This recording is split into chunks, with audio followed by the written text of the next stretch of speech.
శ్రీ గణేశ శారద మాతృశ్రీ గురుభ్యో నమ. రాముడు దేవుడు ఎలా అయ్యాడు, ఏంటి అని ప్రత్యేకత? ఈ సృష్టి ప్రారంభమైన దగ్గర నుంచి అనేక మంది మహాపురుషులు భూమి మీద ఉద్భవించారు. చాలామందికి గొప్ప గొప్ప పేరుంది. కానీ రాముడికే ఈ ప్రత్యేకత ఎందుకు? రాముడిని ఎందుకు ఇలా మనం దేవుడిలాగా భావిస్తున్నాం? ఆయన ఒక రాజే కదా. కానీ ఆయన జీవితంలో జరిగినటువంటి కొన్ని ముఖ్యమైన సందర్భాలు, సన్నివేశాలు, ఆ సమయంలో ఆయన ప్రవర్తించిన తీరు, విధి విధానాలు ఆయన్ని దేవుడిగా చేశాయి. కొన్ని పాయింట్లు చెప్పుకుందాం. రామో విగ్రహవాన్ ధర్మ, ఈ మాట ఎవరో అనలా. మనం మామూలుగా రాముడి మీద కవితలు రాసిన వాళ్ళు, పుస్తకాలు రాసిన వాళ్ళు, రామాయణం రాసిన వాళ్ళు, రకరకాల భాషల్లోకి ట్రాన్స్లేట్ చేసిన వాళ్ళు చెప్పింది కాదు. మారీచుడు అనే రాక్షసుడు రావణాసుడితో చెప్తాడు, ఆయన మామూలు మనిషి అనుకుంటున్నావా? ఆయన సాక్షాత్తు మూర్తి భవించినటువంటి ధర్మం.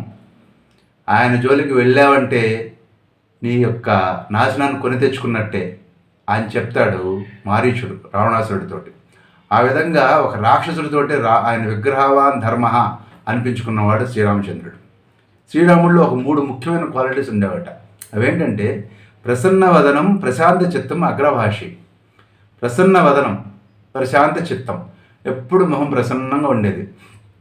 ప్రశాంతమైన చిత్తం కలిగినవాడు, దేనికి లొంగేవాడు కాదు. కోపాన్ని కానీ క్రోధాన్ని కానీ అరువు తెచ్చుకునేవాడు, అవసరమైన తర్వాత వదిలేసేవాడు. అంతేగాని తనే కోపంగా మారేవాడు కాదు. మనకి పతంజలి యోగ సూత్రంలో చెప్తాడు, మనకి ఈ యొక్క వికారాలు వేరుగా ఉండటం వేరు, అదే మనమైపోవటం వేరు. కోపం వేరుగా ఉండేది ఆయనకి. కోపం తెచ్చుకునేవాడు, కోపం చూపించేవాడు, కోపాన్ని వదిలేసేవాడు. ఇది రాముడిలో క్వాలిటీ. అందుకే ప్రసన్న వదనం, ప్రశాంత చిత్తం అంటారు. 3వ మాట అగ్రభాషి. ఎవరన్నా తన దగ్గరికి వచ్చినా, తను ఎక్కడికైనా వెళ్ళినా ఫస్ట్ తనే మాట్లాడి అవతల వాళ్ళని ఈజ్ చేసేవాడు.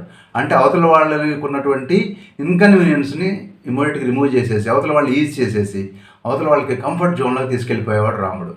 అందువల్ల రాముడు అందరితోటి, లోకం మొత్తంతో ఆయన కొనియాడబడ్డాడు. ఎందుకంటే అగ్రభాషి. ఫస్ట్ అవతల వాళ్ళని ఆయనే చక్కగా కన్విన్సింగ్గా మాట్లాడేవాడు. రామాయణం ప్రారంభంలోనే వాల్మీకి మహర్షి నారదుడితోటి అడుగుతాడు, ఈ లోకంలో గుణవంతుడు, వీర్యవంతుడు, ధర్మవంతుడు, సత్యవంతుడు, దృఢవృతుడైనటువంటి గొప్ప వ్యక్తి ఎవరైనా ఉన్నారా అంటే లేకపోవడం ఏంటి, శ్రీరామచంద్రుడు ఉన్నాడు కదా అని చెప్పని నారద మహర్షి ప్రత్యేకంగా రాముని యొక్క గుణగణాలని వర్ణిస్తాడు. ఈ రాముడు బాల్యం నుంచి వివిధ సందర్భాలను కనుక తీసుకున్నట్లయితే ఆయన తాటక వధ చేసే సమయంలో తాటకను వధించడం కోసం బయలుదేరుతాడు. తండ్రి పంపిస్తాడు విశ్వామిత్రుడు వెనకాల. పంపించినప్పుడు అక్కడ స్త్రీని వధించడం అనేది రాముడికి ఇష్టం లేదు. బాణం ఎక్కుపట్టడం సంశయిస్తూ కూడా చివరికి ఒక మాట చెప్తాడు, మా నాన్నగారు మీతో పంపిస్తూ మీరేం చేయమంటే అది చేయమన్నారు, మీరేం చెప్తే అది చేయమన్నారు, ఆ ప్రకారం నేను మీ మాట గౌరవిస్తాను, మా నాన్నని మాట గౌరవించినట్టు అల్టిమేట్గా అని చెప్పి తాటక వధ చేస్తాడు శ్రీరామచంద్రుడు. ఆ విధంగా తండ్రి మాట అనేదానికి అంత విలువిస్తాడు.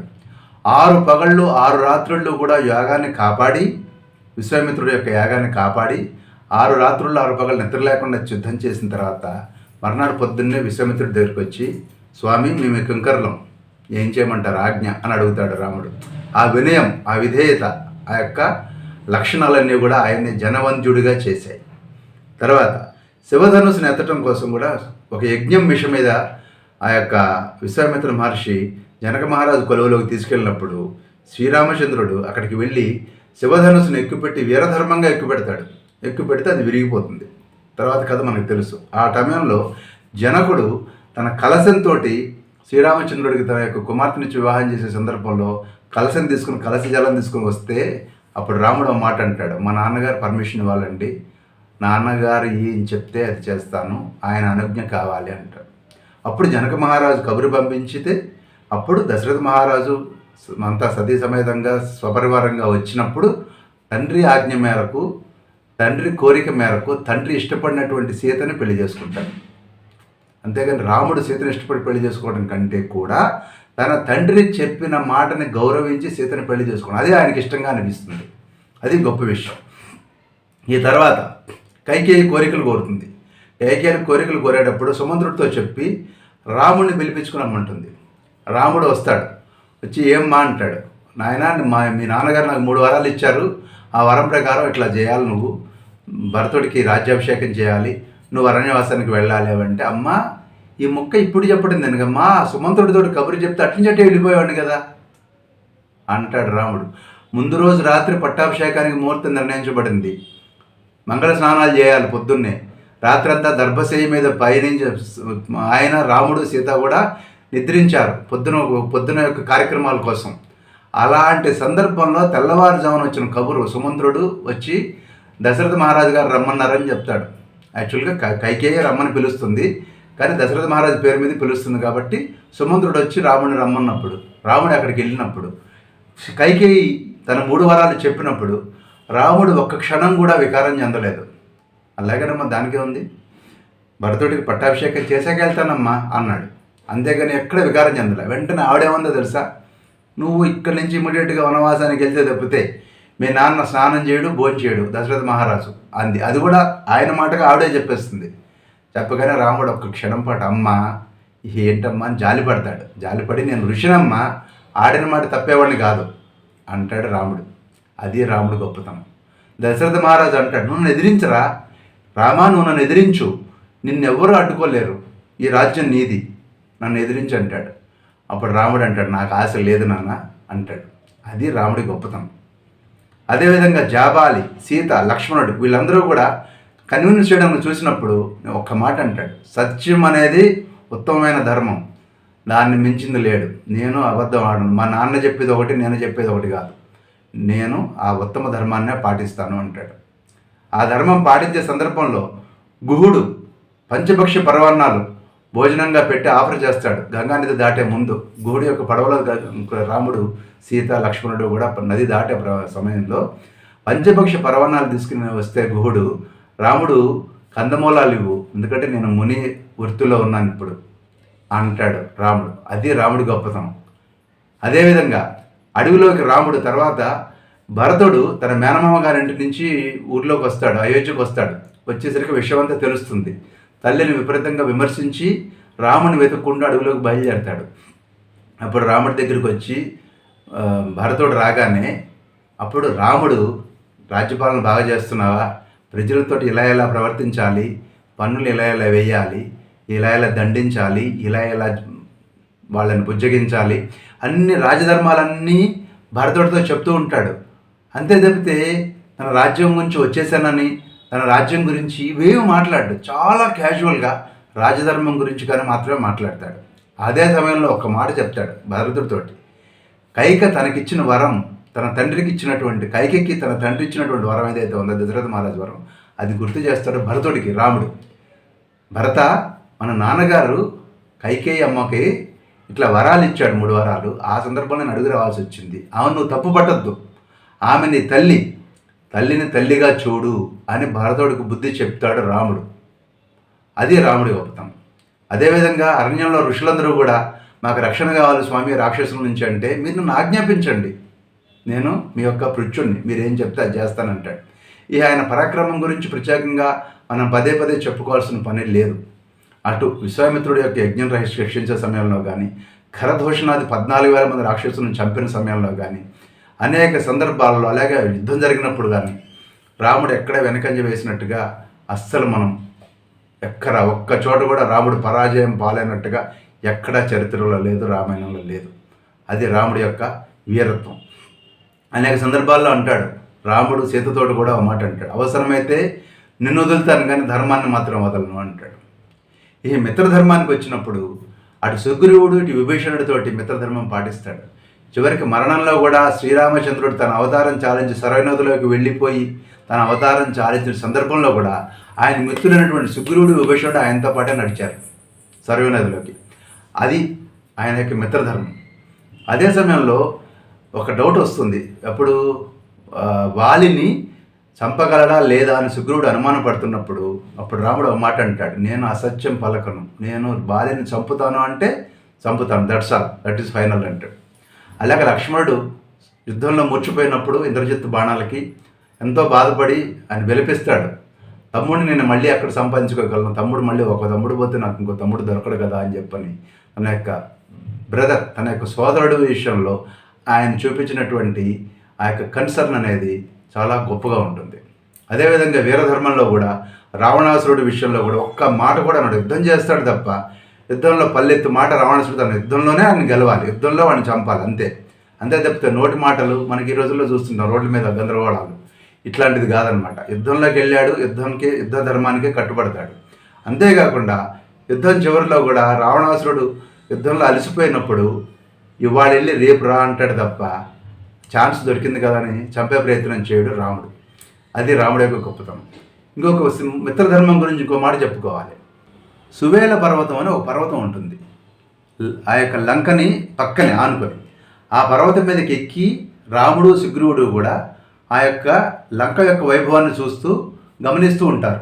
ఆ సందర్భంలో రావణాసురుడు తన యొక్క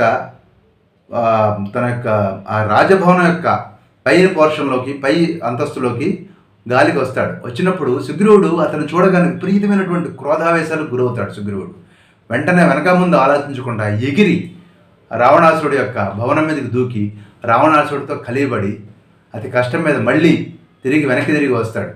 అప్పుడు రాముడు అంటాడు, ఎంత పని చేశావు సుగ్రీవా, నువ్వు చేసిన పనికి నీకేదైనా అయితే కనుక నేను ఆత్మహత్య చేసుకునేవాడిని. నువ్వెప్పుడు ఇలాంటి అతి సాహసాలు చేయొద్దు, ఇలా చేయటం చాలా పొరపాటు. నన్ను ఒక క్షణం పాటు దిగ్భ్రాంతికి గురి చేశావు, నాకేం చేయాలో కూడా తెలియని స్థితికి నన్ను తీసుకెళ్ళిపోయావు, ఎప్పుడు ఇలాంటి రిస్క్ తీసుకోకు అని చెప్తాడు రాముడు. అదేవిధంగా లక్ష్మణుడు ఒక సందర్భంలో ఇంద్రజిత్తు మీద బ్రహ్మాస్త్రం వేయాలనుకుంటాడు. ఎందుకంటే ఇంద్రజిత్తు కనపడకుండా అస్త్రశస్త్రాలు వేసి వీళ్ళు ఒళ్ళు చీల్చేస్తుంటాడు రాముడివి లక్ష్మణుడివి. వీళ్ళ శరీరాలు రక్తం ధారలు కడుతూ ఉంటాయి. అలాంటి సందర్భంలో లక్ష్మణుడు అంటాడు, అన్నా నువ్వు పర్మిషన్ ఇచ్చినట్లయితే వీడి మీద బ్రహ్మాస్త్రం వేసేసి సర్వనాశనం, వీడినే కాదు రాక్షస జాతిని సర్వనాశనం చేసేస్తాను, నువ్వు అనుమతి ఇవ్వు అని అడుగుతాడు లక్ష్మణుడు. అప్పుడు రాముడు అంటాడు, ఇంత పొరపాటు, అట్లా ఆలోచించకు. ఒక్క ఇంద్రజిత్తు కోసం యుద్ధం చేయని వాళ్ళని, మూర్ఛలో ఉన్నవాళ్ళు, నిద్రపోతున్న వాళ్ళు, లేదా మద్యపానం చేసి మత్తులో ఉన్నవాళ్ళు, ఇలాంటి వాళ్ళని, లేదా శరణాగతి కోరిన వాళ్ళు, ఇలాంటి వాళ్ళని యుద్ధాల్లో చంపకూడదు. అలాంటి వాళ్ళ మీద కూడా బ్రహ్మాస్త్రం పనిచేసి అందరినీ నిర్మూలిస్తుంది. అది తప్పు. ఒక్కడి కోసం ఇంతమంది మీద బ్రహ్మాస్త్రం వేయడం చాలా పొరపాటు. మనం ఏదో ఒక మార్గం కనిపెట్టి వీడిని ఒక్కడిని చంపే మార్గం ఎతుకుదాము, అంతే తప్పితే అందరినీ మనము చంపడం అనేది తప్పు, బ్రహ్మాస్త్రం వేయొద్దని చెప్పి కూడా రాముడు ఒక సందర్భంలో చెప్తాడు. అంతా అయిపోయిన తర్వాత విభీషణుడు, మొత్తం అయిపోయిన తర్వాత విభీషణుడు లంకకి రమ్మంటాడు. లంకకి రమ్మన్నప్పుడు అప్పుడు రాముడు అంటాడు, జననీ జన్మభూమి ఇస్తే స్వర్గాదపి గరియేసి, తల్లి జన్మభూమి కూడా స్వర్గం కంటే గొప్పవి, నేను ఇక్కడికి రాలేను, నేను అయోధ్యకి వెళ్తానని చెప్తాడు.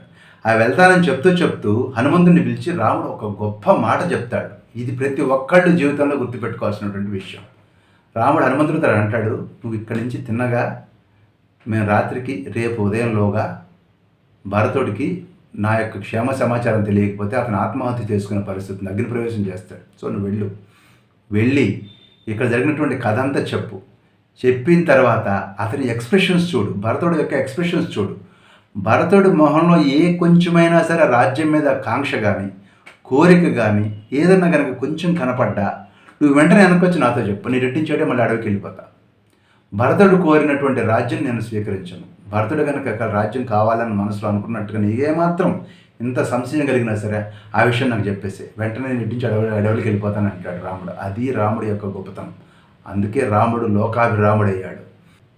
అందుకనే హనుమంతుడు ఆశ్చర్యపోతాడనమాట. ఇంత గొప్ప సోదర భావం అనేది ఎక్కడ లేదు. ఒక పక్కన వాలి సుగ్రీవులు చూసాం, సుగ్రీవుడు వాలిని చంపించాడు, విభీషణుడు రావణాసురుడిని చంపించాడు. ఇక్కడికి వచ్చేసరికల్లా ఒకళ్ళ కోసం ఒకళ్ళు త్యాగాలు చేసుకుంటున్నారు. అసలు ఇంత గొప్పతనం ఏంటి అని హనుమంతుడు ఆశ్చర్యపోతాడు. అదేవిధంగా సత్యధర్మాల కోసం తన రాజ్యాన్ని, సీతని, అలాగే చివరిలో అవతార పరిసమాప్తప్పుడు తన యొక్క సోదరులను కూడా రాముడు వదిలేసేసి నిర్లిప్తంగా నిస్సంగత్వంతో ఉండిపోతాడు. అందుకనే రాముడు ప్రాతస్మరణీయుడు, అందరికీ ఆరాధనీయుడు. ఇన్ని అద్భుత కృత్యాలు చేసిన రాముడు చివరలో దేవతలందరూ కూడా ఆయన దగ్గరికి వచ్చి, అయ్యా నువ్వు త్రిలోకాధిపతివి, నీకు తెలియదు, నువ్వు త్రిలోకాధిపతివి, అవతారంలో ఉన్నావు నువ్వు అని చెప్పినప్పుడు కూడా ఆయన ఒకటే మాట అన్నాడు, ఆత్మానం మానుషం మన్యే రామం దశరథాత్మజం. అయ్యా నా పేరు రాముడు, నేను దశరథ పుత్రుడిని అని మాత్రమే చెప్పి సవినయంగా చెప్పాడు తప్ప తనలో ఎలాంటి అహంగాన్ని ఏది ప్రదర్శించకుండా ఒక ఆదర్శ మానవుడు తన జీవితాన్ని ఎలా జీవించాలో అలాగే జీవించినట్లుగా కనపడ్డాడు తప్ప తన దైవాంశ సంబూతున్నటువంటి ఎక్స్ప్రెషన్ రాముడు ఎప్పుడూ ఇవ్వలేదు. స్వస్తి.